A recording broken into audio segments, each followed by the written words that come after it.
Hey writer, do you wish that there was a bestseller formula? You know, a formula that you would use when you write your book so that you can sell more copies than you ever thought possible. You'd have an instant bestseller in your hands full of raving fans and book signings and your book all over bookstores. Well, there's no magic formula, but there definitely is a method that you can use to sell a lot more books than the average writer. Why is this important?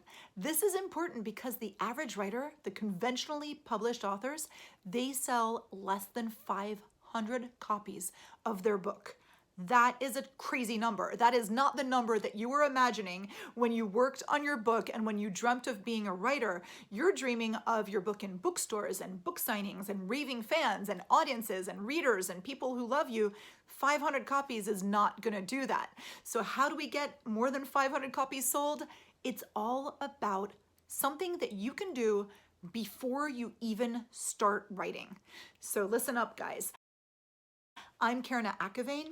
I am a PhD writing coach whose mission in life is to give you guys the smart tips that will take you from aspiring writer to successful author. So make sure to subscribe to my channel because I have lots of useful videos and you'll want to know when one comes out because they're really pretty timely topics that are going to help you guys right when you need it most. Okay, so what is this thing that you can do before you start writing? It's very important. It's called knowing your audience. That's right, knowing your audience. It sounds very simple, but I'm going to explain to you how you use this knowledge of your audience to write a book that is going to sell so much better. So Stephen King actually summed this up in a really, really great way. And I'm going to paraphrase him a little bit. Stephen King is a best-selling author, so he knows what he's talking about. He is also somebody who knows the business of writing really, really well. And he's written a book called On Writing, and it's all about writing. And so I'm going to paraphrase what he says about audience. He says, you can't please all of the readers all of the time. You can't please even some of the readers all of the time, but it would be really good if you would at least try to please some of the readers some of the time. And that means that you're really trying to identify who your reader is and you're trying to make them happy. A lot of people are going to say at this moment, hold up, that's going to suck all the joy out of writing. I write for myself, me. Well, if you're writing for yourself, you don't care if you actually sell a copy of your book, I guess. So you can stop watching this video and go watch something else about being a curmudgeonly writer, off in your corner, writing things that nobody reads. But if you want to write something that actually has a reader, keep watching. It's going to be useful for you. So what do we do with this audience knowledge? And I am not saying that you have to do this. Listen, Stephen King said, some of the people, some of the time, right? So I'm not saying that you have to give up all of your dreams and ideals and all of the stuff that you like to write. That is not at all true. Writing needs to be fun for you. You need to be writing things that you enjoy. But here's the thing. Look up the books that you enjoy. What do you enjoy reading? Find a book that kind of compares to what you're thinking of writing. Now, find a site that does reviews of these books. So reviews by readers like the ones that you're trying to actually attract. And then read the reviews, read the positive reviews and the negative reviews and see what these readers have to say about the book. Where did the book fall flat? Where did it fail? Where did it succeed? Which things pissed them off when they read the book? Did they have a problem with the characters or the setting or the tone? Find out which things worked and didn't work, because those readers of the books that are similar to what you want to write, those, my friends, are part of your ideal audience. So you want to write something that they're going to be happy with. What other ways can you find to understand your ideal audience better? Well, think about yourself, for example. You are similar probably to what your ideal audience is. So how old are you? Where do you live? What's your lifestyle? What's your educational level? What geographically, where are you? What do you like to eat? What do you believe in? What do you think about the past and the future? What kind of characters would you like to read about? So why is this important? I'm going to show you how it's important and how you can apply this to your writing so that you end up with a book that's going to sell to that audience really, really well and that they're going to be happy with. Because here's the thing, when you get a happy reader, you get a good review, you get a reader who tells their friends to check out your book, and this is free marketing and advertising for you. So it's really good to have the happiest readers possible, and you do that by understanding exactly what it is that they want.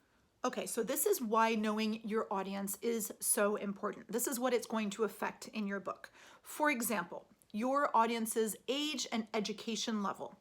This is going to help you to determine what kind of style you should be writing in, how complicated or not it is, what the general level is. So you're not going to be writing at the same level for third graders or for adults.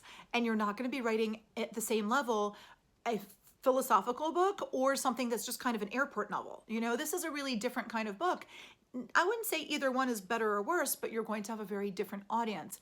Readability is a really important factor in the way a book sells.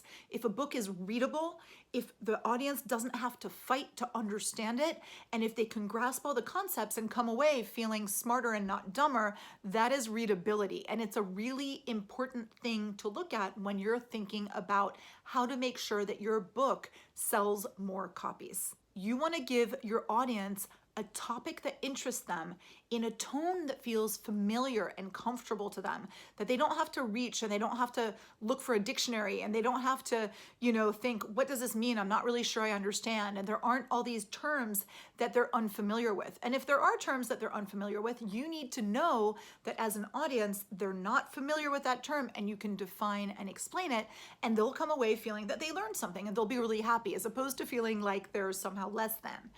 Okay, another thing that is important is it really helps you to pick the subject matter. So if your audience loves sports and loves barbecues and loves, being a farmer, you're not gonna write a book about ballet and try to sell it to them. That just wouldn't work. So you need to find a subject matter that either already interests them or that they might be a little intrigued about or that they might be curious enough about that they want to read about it. But the easiest thing is to really write about something that fascinates them. So if you know that your community are rabid sports fans, choose a character who's a sports fan just like them, and they will understand that and identify with it. So that's really cool. And then you can add those details that make it feel all the more familiar and satisfying to read for them. That's going to be a lot of fun. And you want to inflect your book with that fun that comes from the familiarity that your audience has with the subject, with the locations, with the characters. It would be really off-putting to have a character that has values super different than your audience, unless it's an antagonist or a bad guy. But if your audience is, for example, super religious, you don't want your character to be stealing from old ladies and swearing all the time. You know what I mean? Unless you really want them to change later on in the book or if they're a bad guy. Another really interesting thing that the audience will affect is the pacing of your book. So one of my writers in writing group, she realized after this whole exercise that we did, and I'm gonna give you guys the exercise that we did in just a little bit because you guys it'll help you to deepen your understanding of your audience. But when we did our writing exercise, she realized that her book is not paced exactly properly for the audience that she wants. She wants an audience that's gonna pick up her book when they're traveling or when they're in the airport. They're busy professionals who are using her book as a distraction, and that's just an entertainment for a time. And she realized that her pacing was a little bit too slow. She writes beautifully, very descriptive, gorgeous, flowing, everything, but she realized that even though that's fun for her to write, she needs to kind of make sure that her pacing keeps her book moving forward, because if not, she's gonna lose that audience. Another thing is the setting. If your ideal audience is American from the Midwest, don't write about something so foreign that they can't understand it. Or if you do, make sure that you're writing it in a way that becomes accessible to them so that they feel like there are parallels that they can draw from their lives, that they will understand it a little bit better. But you're running a little risk here. You just have to be really careful with how you approach that, because that might impact how many copies you sell, how many audience members you can touch with your book. Here's another interesting thing that your audience will affect: the cover of your book itself. So if you're marketing or selling or advertising, the marketing part of that is the cover, and it is how you reach out to your audience. The cover is the first thing the audience sees. If your audience is all men, you're not going to have a pink girly cover for your book. That wouldn't make any sense. It's not going to attract them. Conversely, if you are marketing your book as a romance novel, it's going to have to be something that doesn't depart too much from that genre. You can try to improve on that genre a tiny little bit. For example, if you're writing romance, but you want to make it a little bit smarter, your cover can reflect that. Your cover can be a little classier than the average, open shirt dude with, Broncos in the background or whatever. Like, you can make it a little bit smarter, but stay within that genre so that you're not giving your audience something that they don't want to deal with. The other thing is, how do you market your book? How you're going to end up marketing your book is totally dictated by who your audience is. What kind of generation are they? Which social platforms do they hang out on? Which magazines do they read? Which radio shows or podcasts do they listen to? This is going to be where you're going to reach them. Here's another really important thing. I talk about micro niche and figuring out your niche and your audience, a really small, restricted audience, in a previous video. And I'm going to talk about it in future videos because it's a really important way of selling more books. So if you find a small, passionate niche, adult ballet dancers who are trying to transition into a new career, for example, or female chefs, or you're looking at people who have adopted children, or homeschooled people, or people who have sold everything and are traveling the world. These are niches of people. If you write a book, even fiction, that appeals to them, that takes place in their world, and talks about subjects that interest them and has characters that either look like them or people they know, you're gonna sell more books. And when it comes time to advertise your book, you're gonna be able to take advantage of their Facebook groups or their community boards or the clubhouses that they gather in to sell more books. You see what I'm saying? I'll be touching on this subject a lot more in a future video. So if you haven't hit that button yet, make sure to subscribe and hit the little bell, because you're gonna wanna know the minute more tips on how to sell more books come out. So I was going to talk about the exercise that I gave my writers to do in writing group this week. So the exercise was know your audience. So I made them consider who their audience might be, and they wrote a letter to their perfect audience member. They gave them a name. So my audience person was Laura, and I wrote a letter to Laura, and all of my people wrote letters to people. Actually, one of my writers, it was cute. She's writing a children's book.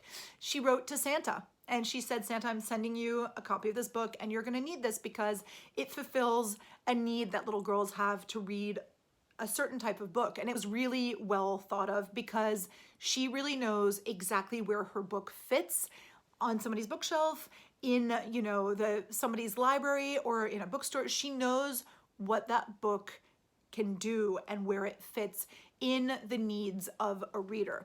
So I thought that was really cool. But I wrote a letter to my perfect reader, and I explained to them why they're gonna like my book, how it compares to some of the other things that they might be reading or watching, and why my book is gonna be even better than that. And I thought that that was a really good exercise for all of my writers to do. As I was saying, one of my writers realized that her pacing was a little bit off.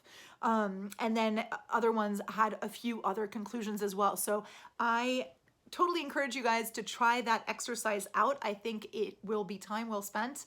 A great little writing break to figure out your audience and start thinking about that so that you can make sure that your book is going to sell so many copies. One last thought about audience is that keep in mind that human beings are complex creatures. So your audience, the audience that you have found for this one particular book that you are thinking of writing, that's great. That's your audience now.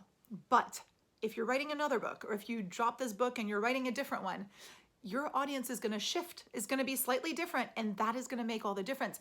Also, even if you're writing a sequel to your book that you're writing now, your audience is going to have grown, they're going to have learned new things, explored new things, there are going to be new trends that they're interested in, and you're going to do really well to do another exploration of who that audience might be.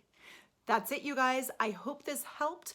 I hope that you see how knowing your audience is as close to a best-selling formula as you might get.